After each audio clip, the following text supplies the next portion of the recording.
Hello दोस्तों, अगर आप भी कक्षा 11 के छात्र हैं और केमिस्ट्री का प्रैक्टिकल का पेपर देने जाते हैं, लेकर आ चुके बिल्कुल इसका 100% real paper same to same यही प्रैक्टिकल का एग्ज़ाम का जो पेपर है आपके एग्ज़ाम में आने वाला है। ठीक है, आपका विषय कोड 118 रहने वाला है। क्लास 11 का प्रैक्टिकल एग्जामिनेशन 2025 कक्षा 11 प्रायोगिक परीक्षा 2025 का फाइनल एग्जाम यानी कि एनुअल वार्षिक एग्जाम का केमिस्ट्री यानी रसायन शास्त्र का आपका पेपर रहने वाला। आपको समय मिलने वाला है 3 घंटा 15 मिनट और कुल ये 30 नंबर का पेपर रहने वाला है। चलिए बिना देरी के पेपर को स्टार्ट करते, वीडियो में बिल्कुल अंतिम तक बने रहेगा। आपका जितना क्वेश्चन कराना है सभी क्वेश्चन का आंसर बताएंगे, निर्देश बताएंगे, कितना क्वेश्चन का आंसर लिखना है, ठीक है, कितना नंबर का मौखिक है, सारा डिटेल में बताएंगे। तो वीडियो में बिल्कुल अंतिम तक आप लोग बने रहिएगा। देखिए, कुल प्रश्नों की संख्या आपका 5 रहने वाला है, ठीक है, और आपको समय मिलने वाला है 3 घंटा 15 मिनट, ठीक है, और पेपर जो है 30 नंबर का आपका रहने वाला है, फुल मार्क्स 30 नंबर का। और ये जो पेपर है आपका साइंस वालों के लिए रहने वाला है, ठीक है। चलिए देखिए, यहाँ पर परीक्षार्थी के लिए निर्देश लिखा गया है, ठीक है। परीक्षार्थी को यथासंभव जो है अपने शब्दों में ही उत्तर देना है। 2 नंबर, दाहिनी ओर के हाशिए पर दिए हुए अंक की पूर्णांक निर्दिष्ट करना है, ठीक है। चलिए आगे, इस प्रश्न पत्र को पढ़ने के लिए 15 मिनट का अतिरिक्त समय दिया गया है, ठीक है। वो जो 15 मिनट एक्स्ट्रा था वही है, 3 घंटा 15 मिनट में सभी प्रश्नों के उत्तर देना अनिवार्य है, ठीक है। चलिए अब आगे देख लीजिए, यहाँ पर जो क्वेश्चन है उसका आंसर बता देते हैं। देखिए, इसमें 3 सेट दिया है, ठीक है। इसमें 2 दिया, खंड अ में 1 प्रश्नों के उत्तर देना है, खंड ब में 1 प्रश्नों के उत्तर देना है, यानी कि दोनों में 1-1 प्रश्नों के उत्तर आपको देना है। सभी क्वेश्चन का आंसर करेंगे। वीडियो में बिल्कुल अंतिम तक बने रहिएगा। चैनल पर नए हैं तो चैनल को सब्सक्राइब कर लीजिएगा। 1 नंबर, दिए गए अकार्बनिक लवण में एक ऋण आयन मूलक की पहचान शुष्क परीक्षण द्वारा करना है आपको। 1 नंबर क्वेश्चन, दिए गए अकार्बनिक लवण में ऋण आयन मूलक की पहचान करने के लिए शुष्क परीक्षण में लवण को गर्म करने और उसके रंग को गंध अवलोकन किया जा सकता है और धुआं रंगीन है तो एक विशिष्ट ऋण आयन को इंगित कर सकता है, ठीक है। यहाँ पर जो है इसका आंसर हो जाएगा, ठीक है। चलिए अब आगे बढ़े तो देखिए, इसमें सूक्ष्म परीक्षण का तरीका, कैसे सूक्ष्म परीक्षण आपको करना है। तो दिए गए अकार्बनिक लवण को एक वर्नल में गर्म करना है। वर्नल का मतलब कटोरा हो जाएगा, लोटा हो जाएगा, थरिया हो जाएगा। आगे देखिए, लवण के रंग को और गंध को अवलोकन करना है, उसका रंग कैसा है, गंध कैसा है। अगर जो उसका रंग है धुआं है, मतलब रंगीन है, तो एक विशिष्ट ऋण आयन को इंगित करता है, ठीक है। जो उसका धुआं है वो रंगीन हो जाएगा, लाल पीयर हरियर हो जाएगा। तो इसके बाद देखिए, शुष्क यहाँ पर हो गया। इसके बाद 4 नंबर देखिए, अकार्बनिक लवण में ऋण आयन मूलक की पहचान करने के लिए आर्द्र परीक्षण भी किया जा सकता है। इसके बाद देखिए, यहाँ पर आर्द्र परीक्षण करने का तरीका। तो देखिए, दिए गए अकार्बनिक लवण को पानी में घोलना है आपको। इसके बाद घोल के रंग, गंध और अन्य गुणों का अवलोकन करना है।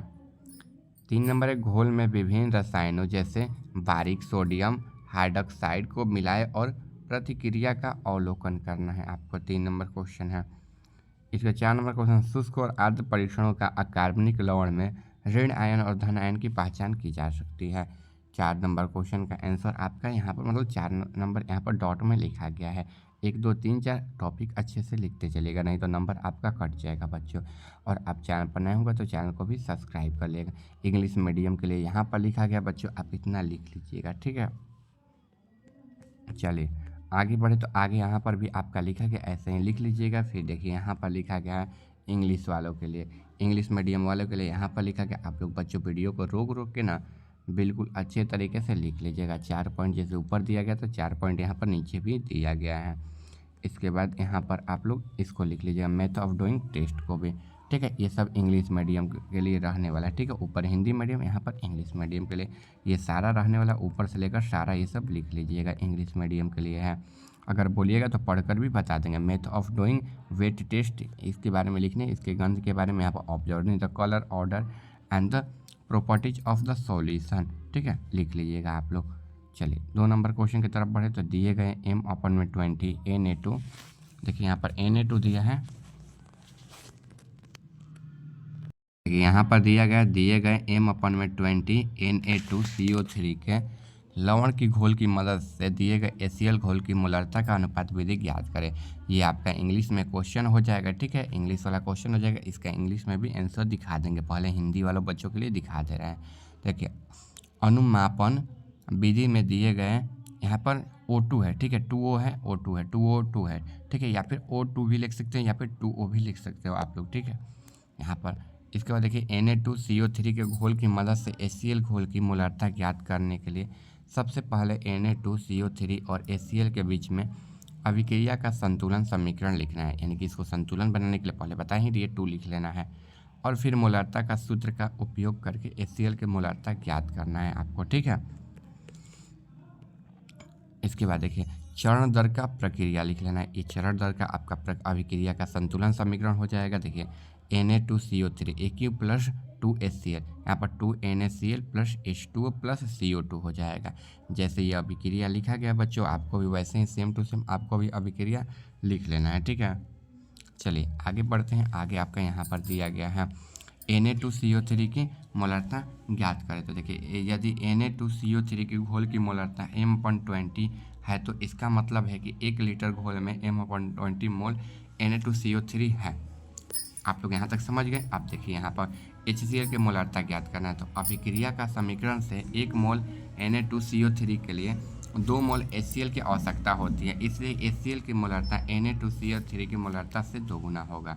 HCl की मोलारता 2 बराबर m/20 m/10 ऐसे आपको लिख लेना है।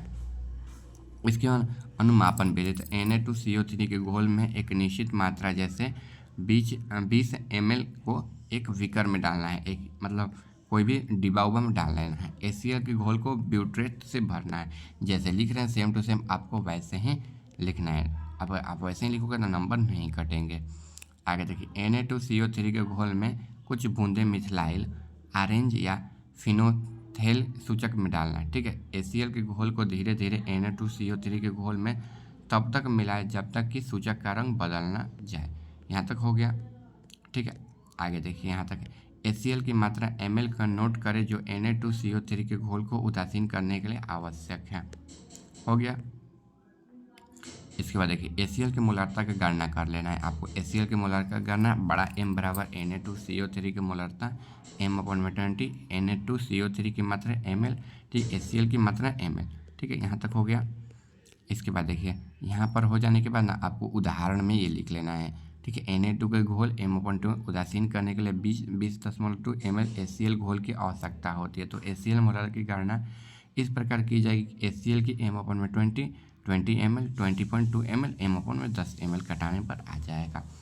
और यहाँ पर इसका इंग्लिश वालों के लिए अब आप लोगों के लिए दिखा देते हैं आंसर। तो देखिए इंग्लिश वालों के लिए सेम टू सेम ना ऐसे ही छाप लेना। मोलारिटी का सूत्र molarity of solution litre of solution होता है, ठीक है। आप लोग ऐसे लिख लीजिएगा, ऊपर जैसे सूत्र दिया हुआ है।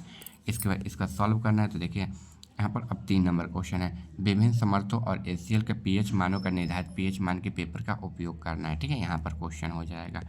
तो देखिए यहाँ पर इसका आंसर होगा विभिन्न सांद्रकों पर HCl और pH के मानों को निर्धारित करने के लिए pH पेपर का उपयोग करके आप अलग अलग सांद्रता बल HCl विलयन तैयार करें। फिर pH पेपर पर विलयन के डुबाकर रंग परिवर्तन देखें और pH चार्ट की तुलना करना है आपको, ठीक है। जैसे लिखें वैसे ही सेम टू सेम लिख लीजिएगा 3 नंबर क्वेश्चन का आंसर। बात करें विभिन्न सांद्रता लिख लीजिएगा, यहाँ पर HCl का आवश्यक सामग्री लिख लीजिएगा। इसके बाद विभिन्न सांद्र को HCl विलयन के उदाहरण के लिए इतना दिया गया, pH पेपर pH चार्ट ले लेना है।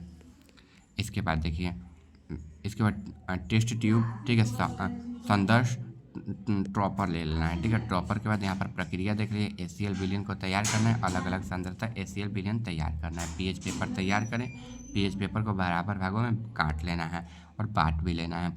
इसके बाद pH पेपर को विलयन में डुबाना है। इस पर संदर्श का उपयोग करके प्रत्येक विलयन का pH मान की पट्टी में डुबाना और उसका pH मान निकालना है। इसके बाद यहाँ पर आप लोग लिख लीजिएगा परिणाम, ठीक है, परिणाम के बारे में। और यहाँ पर लास्ट यहाँ पर उदाहरण दिया गया है, तो आप इसका उदाहरण लिख लीजिएगा। जैसे HCl इतना तो हल्का पीला होगा, इसका अनुमानित pH 2 होगा, ठीक है। हल्का नारंगी 1 हो जाएगा, 1 का करेंगे तो यहाँ पर 0 हो जाएगा, ठीक है। यहाँ पर निष्कर्षण हो जाएगा, pH पेपर का उपयोग करके आप HCl विभिन्न सांद्रता pH मानों के आसानी से निर्धारित कर सकते हैं, ठीक है। इसके बाद यहाँ पर निष्कर्षण लिखने के बाद ये इंग्लिश मीडियम वाले बच्चों के लिए हो जाएगा। आप लोग अच्छे तरीके से बिल्कुल लिख लीजिएगा, ठीक है। यहाँ पर जो चार्ट है, यहाँ पर चार्ट को बना दिया गया है कि कैसे हुआ है इंग्लिश मीडियम वालों के लिए, ठीक है। यहाँ पर हो जाएगा, ठीक है। अगर आप चैनल पर नए हो तो चैनल को सब्सक्राइब करें। फिजिक्स का जो आपका पेपर है प्रैक्टिकल का वो अपलोड हो गया है और जियोग्राफी का अपलोड हो गया है। आप लोग जाकर देख सकते हो। केमिस्ट्री का तो हम इस वीडियो में करा दिए हैं, फिजिक्स का पेपर चैनल पर मिल जाएगा, जाकर देख लीजिएगा। मिलते हैं अगले वीडियो में।